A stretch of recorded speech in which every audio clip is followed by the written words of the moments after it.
Neanderthals are an extinct species of hominids. They're the closest thing to us, humans. They were around 400,000 years ago, so we've got to ask, what did they do? What did they get up to? Welcome back to Bumblebee. Here are the top 10 mysterious things in the life of a Neanderthal. If any Neanderthals are watching, hit that thumbs up. It looks like this. They're like, oh. Kicking off the list at number 10, the first fossil. Before we get into some mysterious happenings and all that jazz, we have to talk about the very first Neanderthal skull that was discovered. This discovery came about back in 1829. The skull was found in a cave near Angus, Belgium. And at the time, they didn't even realize this was the skull of a Neanderthal. That knowledge came much later. Around 1856, quarry workers were ripping apart limestone in the Fiddhofer cave near the German city Dusseldorf. It was found in a place called Neanderthal. How fun is that? It was a small valley of the Dussel River. The skull was human, but it wasn't. This was game-changing, literally. Number 9, home sweet home. Neanderthals lived thousands of years ago in cold environments such as England and Siberia, but they also lived in warm places as well. Warm woodlands in Spain and Italy, one or the other. So their home, their shelter rather, would vary in design. In order to survive the weather conditions, Neanderthals needed all hands on deck. Minerals, flora, fauna, fishing, hunting, it doesn't matter which season it is, you're hunting and supplying for your people. Neanderthals hunted down bison often, or reindeer, mammoths, antelopes, wolves, bears, even birds and hares. If you were an animal, you were being hunted and used in some way, shape, or form. Sorry, we're hungry.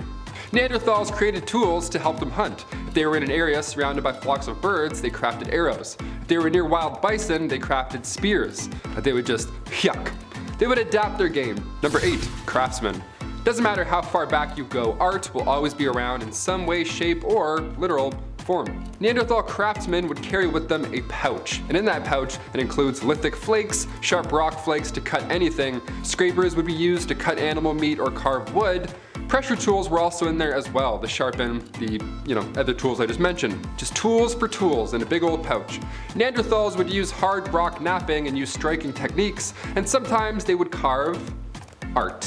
Yeah, Neanderthal carvings were discovered in Unicorn Cave over in Germany recently. Archaeologists found 50,000-year-old deer bone with patterns carved into it. Either these guys were bored or they were expressing themselves. I say both. Number 7, extinction. Neanderthals emerged 400,000 years ago, and we've always thought that their extinction was caused by some sort of event, right? Some catastrophic wipeout. Very recently, a human tooth was discovered in a cave in southern France. The tooth is from 54,000 years ago.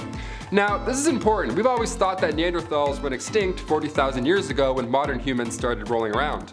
But this new discovery could mean that the two species may have coexisted at the same time. Did modern humans wipe out Neanderthals? Are Homo sapiens to blame for the extinction of Neanderthals?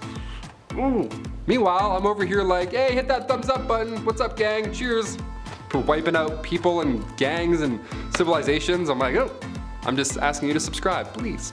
Number 6, lunchtime. I'll have no idea what to eat for lunch from time to time, but sometimes I'll straight up complain about it. Like, I'll actually whine. I'll be like, oh, I don't know what to eat. How can I choose? Like, what? I need to remind myself this is not a problem at all. Neanderthals would of course have to hunt in order to eat, but what if they couldn't hunt? Then what did they eat? Hart and Tarter hinted at their diet. They would eat mussels, dolphin, seal, tons of plants. This came to light after part of a seal's jaw was discovered in Vanguard Cave in Gibraltar. The jaw had man-made cut marks in it, marks from tools that I mentioned earlier.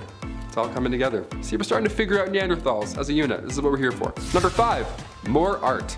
Here's where we're at with Neanderthals and art. First of all, we don't have actual representational art yet, but we do have symbolism. That's pretty close. It's close enough for me. And just as fascinating, in my opinion. Especially when they look like this. Yeah, these are eagle talons. They're about 130,000 years old, and they were found in Krapina Neanderthal site in Croatia.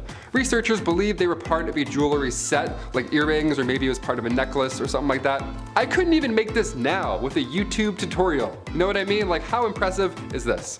That's definitely art also, not symbolism. This is like cosplay. This is done so well. This is hours and hours of work. Number 4, speak. You ever see Planet of the Apes? Like the new one, not the old ones with Mark Wahlberg out of breath all the time. The voice acting in the new ones and the motion capture with Andy Serkis, it's just fascinating. Turns out they would sound way scarier in real life. Research done back in 2016 shows that macaques have a vocal tract capable of speaking. The lucky thing is, they just don't have the brain power to make words happen. We figured that out. We kind of evolved and we started talking in a vocal Vox started to get stronger and stuff. But if monkeys were to talk, this is what they would sound like. Will you marry me? Will you marry me?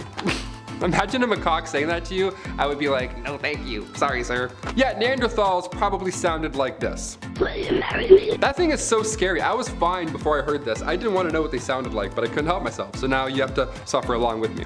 We still have no idea what Neanderthal sounded like. Of course, we need a preserved voice box to do so, but it's probably something around here. Maybe a bit more human, which is, I think, scarier to me. Will you marry me? Maybe it's something like that. They for sure spoke to one another. The way they lived, their social lives, for sure vocal. Will you subscribe to our channel? So scary. Number 3, Pit of Bones. Pit of the Bones in northern Spain. First of all, what a horrible nickname. I mean, I get it, but okay. Since 1976, well over 6,000 human fossils have been found. They found around 28 individual Neanderthals in total. You know what, I take that back. Pit of Bones is actually a great name, really nails it. The skeletons date back to around 430,000 years ago, and in terms of facial features, these are for sure Neanderthals. DNA tests were also done, Neanderthal lineage confirmed. And a big old pile of bones. Haunting, but sweet. That's what history is. Bumblebee, haunting, but sweet. Maybe that's our new catchphrase. Haunting, but sweet, no. Number 2, medicine. So far, you can only imagine the various injuries Neanderthals would have. Hunting down a mammoth or a bison 3 times the size of you, for sure, you're gonna pull something at some point. Odds are you're gonna get a bruise. So what did Neanderthals do at this point? When they're down for the count, then what? How did they recover? Is that what the pile of bones are for? Ooh, I'm finally connecting it. That's so dark. How did Neanderthals live so long without a pharmacy? All that yelling, no halls? Neanderthals' medical skills are pretty similar to what our ancestors did. Herbal remedies, baby, that's pretty much it. They managed fevers, but when the pain got so bad, chewing on a specific tree may have helped them tolerate the pain. 40,000 years before penicillin, Neanderthals were just literally chewing on aspirin. We love it. And finally, number 1, human sacrifice. Archaeology is fascinating, but the deeper we dig into our earth, the more we find out about our haunting past. And our past is pretty shady. We don't want to know too much. It's like, oh, we used to do what? Cover that back up.